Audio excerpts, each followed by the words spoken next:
Hello everyone. Today we are going to discuss about verb tenses, simple past versus present perfect. So what is the difference between the simple past tense and present perfect tense? Hey there, language enthusiasts. Welcome back to my channel where we dive deep into the world of grammar and language learning.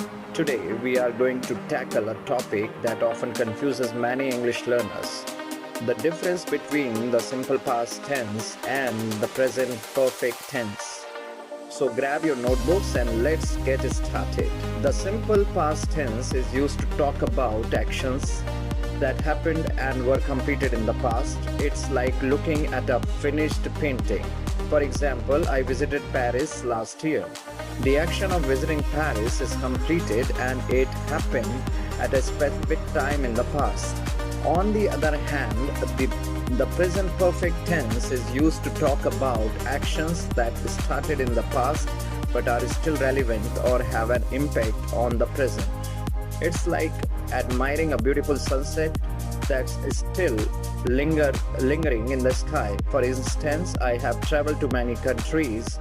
The action of traveling is started in the past, but it doesn't specify when it happened or if it's ongoing.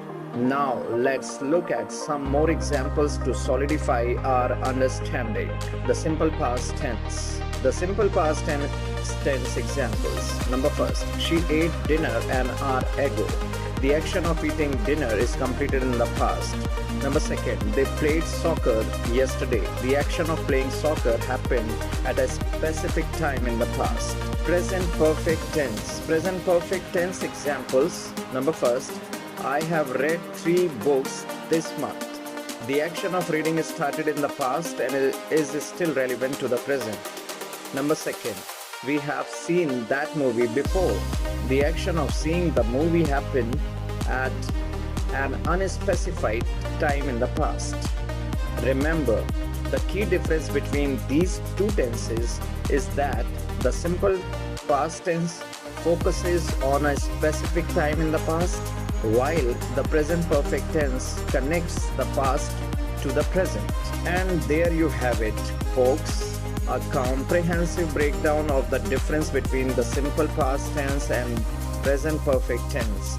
Practice using these tenses in your conversations and writing, and you will soon become a master of English grammar. If you found this video helpful, don't forget to hit that like button and subscribe for more language tips and tricks. Until next time, keep learning and keep shining. Thanks for watching.